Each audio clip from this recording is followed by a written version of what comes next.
Greetings everyone. நம்ம daily prelims and mains point of view current affairs articles பார்க்குறோம். இன்னைக்கு என்ன இம்பார்ட்டன்ட் ஆர்டிகல் இருக்கு அப்படிங்கிற பார்ப்போம். பார்த்தோம்னா தமிழக பொருளாதாரம் குறித்த ஆய்வு அப்படின்னு சொல்லியிருக்காங்க. ஸோ தமிழ்நாடு எக்கானமியை வந்து ஸ்டடி பண்ணியிருந்தாங்க. ஓகேங்களா? ஸோ 2005 இருந்து இப்போ வரைக்கும் தமிழ்நாடு எக்கானமி என்ன ரேட்ல க்ரோ ஆயிருக்கு அப்படிங்கிறதெல்லாம் நம்ம ஸ்டடி பண்ணியிருந்தாங்க.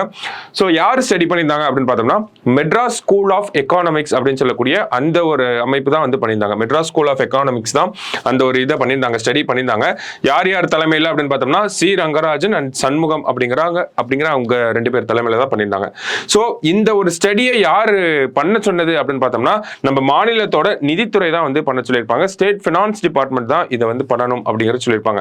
ஸோ அப்போ இந்த ஆய்வில் என்ன சொல்லியிருக்காங்க அப்படின்னு பார்த்தோம்னா தமிழகத்தோட பொருளாதாரத்தை எடுத்து பார்க்குறப்ப இந்தியாவோட பொருளாதாரத்தோட ஒரு நல்ல ரேட்ல தான் வளர்ந்துருக்கு அப்படிங்கிறத சொல்லியிருப்பாங்க.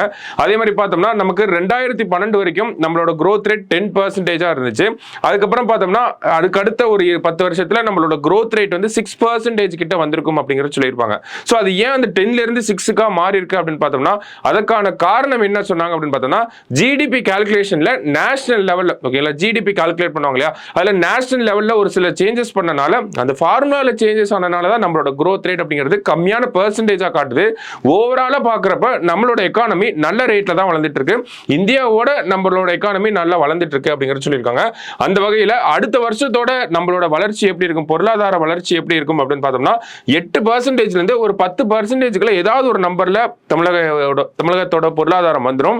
இன்னும் 2 வருஷத்துல மோஸ்டா இந்த வருஷம் இல்லாட்டி அதுக்கு அடுத்த வருஷத்துல தமிழ்நாடோட எக்கானமி டபுள் டிஜிட்ல போக போகுது, 10% தாண்டி போக போறோம் அப்படிங்கறது சொல்லியிருக்காங்க.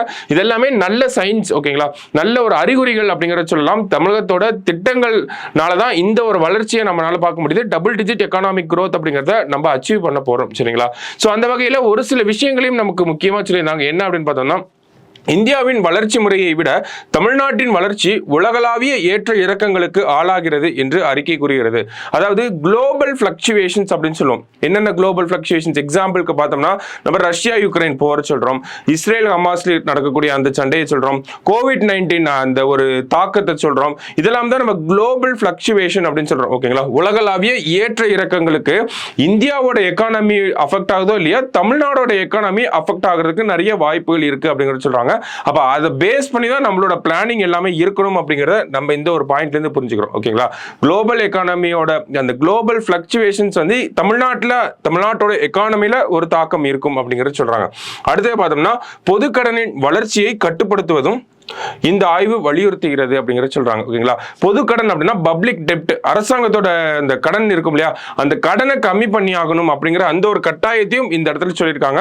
ஸோ இந்த மாதிரியான ஒரு சில ஸ்டெப்ஸ் எடுக்கிறப்ப தமிழ்நாடோட எக்கானமி நல்ல ஒரு ரேட்ல வளர்ச்சி அடையும் அப்படிங்கிறதையும் சொல்றாங்க. ஸோ அதே ரிப்போர்ட்ல நமக்கு தனிநபர் வருமானம் அப்படிங்கிற ஒரு விஷயத்தை பத்தியும் சொல்லியிருக்காங்க.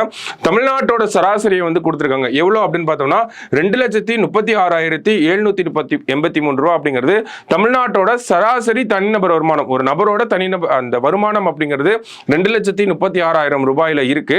சோ இந்த ஒரு தனிநபர் வருமானம் அப்படிங்கிறது ஒரு 19 மாவட்டங்கள்ல தமிழ்நாட்டோட சராசரியோட கம்மியா இருக்கு அப்படிங்கிறது சொல்லியிருக்காங்க. சோ அந்த வகையில யாரெல்லாம் டாப்பான டிஸ்ட்ரிக்ட்ஸ் அப்படின்னு பார்த்தோம்னா திருவள்ளூர் முதலிடத்திலையும், ஈரோடு அடுத்து கோவை வந்து 3rd பிளேஸ்லயும் வந்திருக்காங்க. டாப்பா இவங்க தான் இருக்காங்க. பெர் கேபிட்டா இன்கம் பார்த்தோம்னா 3,64,000 ரூபாய் வந்து திருவள்ளூரோட இந்த பெர் கேபிட்டா இன்கம். அடுத்தது 3.5 லட்சம் 3.3 லட்சம் அப்படிங்கறத கொடுத்திருக்காங்க. ஓகேங்களா? டாப் 3 பெர் கேபிட்டா இன்கம்ல டாப் 3 கொடுத்திருக்காங்க. பாட்டம் 3 யாரு அப்படின்னு பார்த்தோம்னா பெரம்பலூர், விழுப்புரம், பெரும்பலூர், திருவாரூர், விழுப்புரம் அப்படிங்கறத கொடுத்திருக்காங்க. இருக்கலே தமிழ்நாட்டிலே கம்மியான பெர் கேபிட்டா இன்கம் எங்க இருக்கு அப்படின்னு பார்த்தோம்னா நமக்கு பெரம்பலூர்ல தான் இருக்கு அப்படிங்கறத சொல்லியிருக்காங்க. இருக்கலே தமிழ்நாட்டிலே அதிகமா எங்க இருக்குன்னா திருவள்ளூர் தான் அதிகமா இருக்கு அப்படிங்கறது சொல்லியிருக்காங்க. இந்தியாவோட சராசரி எவ்வளவா இருக்கு அப்படின்னு பார்த்தோம்னா 1.32 lakhs அப்படிங்கறது கொடுத்திருக்காங்க. அப்ப தமிழ்நாட்டில் இருக்கக்கூடிய எல்லா மாவட்டங்களுமே பார்த்தோம்னா இந்தியாவோட ஆவரேஜோட ஒரு 1 லட்சம் ரூபாய் அதிகமா இருந்தாலுமே ஒரு சில டிஸ்ட்ரிக்ட்ஸ் வந்து கம்மியா இருக்காங்க அப்படிங்கறத பார்க்க முடியுது நம்மளால. ஓகேங்களா? சோ தமிழ்நாட்டோட சராசரி 2.3 லட்சம் ரூபாயில வந்து இருக்கு. சோ ஒரு 19 மாவட்டங்கள்ல வந்து சராசரியை விட கம்மியா, தமிழ்நாட்டோட சராசரியை விட இந்த பெர் கேபிட்டா இன்கம் வந்து கம்மியா இருக்கு. சோ அந்த மாதிரியான மாவட்டங்கள்ல பெர் கேபிட்டா இன்கம் இன்க்ரீஸ் பண்றதுக்கு தேவையான ஸ்டெப்ஸை வந்து எடுக்கணும் அப்படிங்கறதையும் இந்த ரிப்போர்ட்ல வந்து சொல்லியிருப்பாங்க. So one of the important ரிப்போர்ட்டா இருக்கு. நமக்கு மெயின்ஸ் பாயிண்ட் ஆஃப் வியூல இந்த டேட்டாஸ் எல்லாம் நம்ம அப்படியே யூஸ் பண்ணிக்கலாம். ஏன்னா தமிழ்நாடு கவர்மெண்ட் பண்ண ஒரு ரிப்போர்ட் தான். தமிழ்நாடு கவர்மெண்ட் சொல்லி பண்ணப்பட்ட ஒரு ரிப்போர்ட் தான். ஸோ அப்போ இதுலேருந்து நம்ம கொஸ்டின்ஸ் எதிர்பார்க்கறதுக்கும் வாய்ப்புகள் இருக்குது. பெர் கேபிட்டல் இன்கம்ல இந்த ரிப்போர்ட் படி யார் அதிகமாக இருக்காங்க, யார் கம்மியாக இருக்காங்க அப்படிங்கலாம் நமக்கு யூனிட் 9 பாயிண்ட் ஆஃப் வியூல கேட்கறதுக்கு வாய்ப்புகள் இருக்கு. ஸோ இந்த டேட்டாஸ் எல்லாம் அப்படியே நோட் பண்ணி வச்சுக்கோங்க. ரொம்ப முக்கியமான ஒரு விஷயம் தான். சரிங்களா? ஸோ இன்னைக்கு நியூஸ் பேப்பரை பொறுத்த வரைக்கும் இதெல்லாம் இம்பார்ட்டண்ட்டாக இருந்துச்சு. நாளைக்கு டேனியில் மீட் பண்ணலாம். தேங்க்யூ.